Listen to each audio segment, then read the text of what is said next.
نوفر. أنا شهد عادل، قومية مصرية وبدعم المنتج المحلي حتى من قبل ترند المقاطعة. والنهاردة هعمل لكم ريفيو عن Irresistible Vanilla من سيوا Fragrances. لو انتي بتحبي البرفيومز الدافية الجورموند كملي الفيديو للنهاية.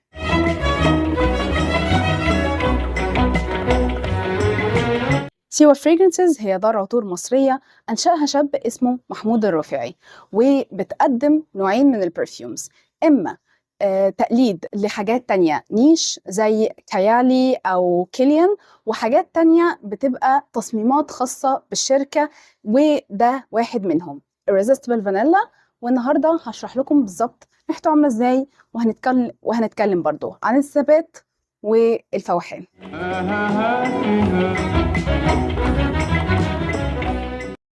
تعالوا بقى نرش عشان نعرف الريحة بالظبط عاملة ازاي.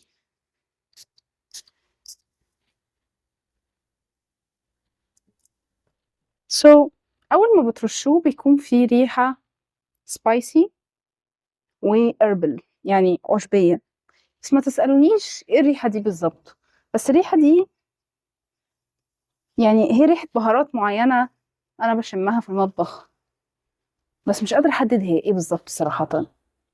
اللي أنا أعرفه إن هي مش قرفة مثلا، هي عموما مش سويت. دي الناشل سبراي، ريحتها برضو عاملة زي المطابخ القديمة، يعني شوية وودي خشبية يعني.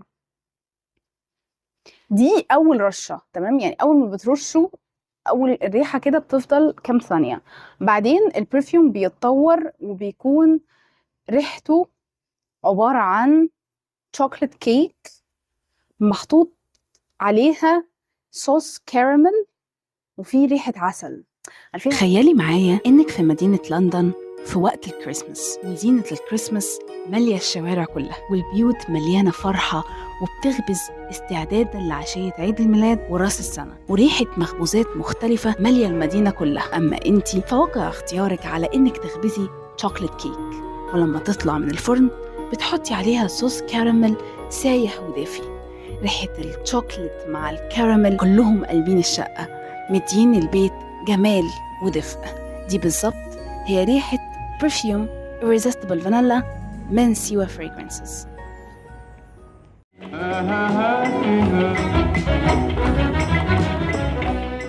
تمام، بعد وصف الريحة دلوقتي هنتكلم عن الثبات والانتشار، يعني أداء البرفيوم بشكل عام.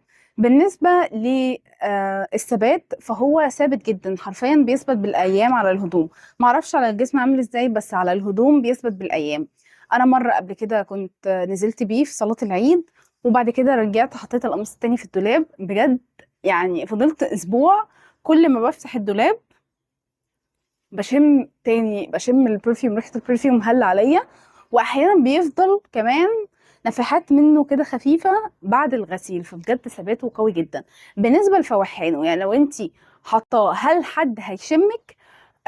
ايوه، لمدة ساعتين ومش على نطاق واسع، يعني لازم مثلا يكون هنا الشخص ده، عشان انا مرة رشيته على ماما، فانا كنت انا واقفة مثلا هنا، يعني قريبة منها شوية، مثلا حوالي like around I don't know 50 centimeter I don't know. كنت شماها وفضلت شماها لمدة ساعة ساعتين، وبعد كده الريحة بتبدأ تخفت تدريجيا. البرفيوم ده خطي، يعني الريحة بتفضل زي ما هي من أول ما ترشي لحد الآخر، الريحة ما بتتغيرش. في برفيومز بتبقى ريحتها متغيرة، النوتس في نوتات مثلا بتظهر في الأول وبعدها بساعتين في نوتات تانية بتظهر وهكذا. البرفيوم ده لا، ما فيهوش الحاجة دي خالص، هو برفيوم خطي، ودي حاجة أنا شخصيا بتعجبني لأنها بتديني أمان أكتر في الريحة. يعني أنا لو شميت الريحة دي في البداية وعجبتني، هعرف إن دي الريحة اللي هتفضل معايا لحد آخر البرفيوم، مش هتتغير لحاجة تانية ممكن ما تعجبنيش بعدين.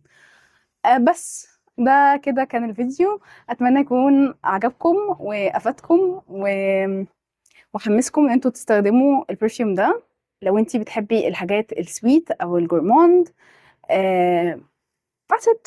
انا كمان شخصيا متحمسه ان انا استخدم حاجات اكتر من سيوا فريجرنسز، يعني مش ده الوحيد ان شاء الله، بس هحوش واشتري برفيومز تانية، ولما اجيب برفيومز تانية سواء كانت من سيوا او من السوق المحلي بشكل عام اكيد هعمل لكم فيديو. وجاي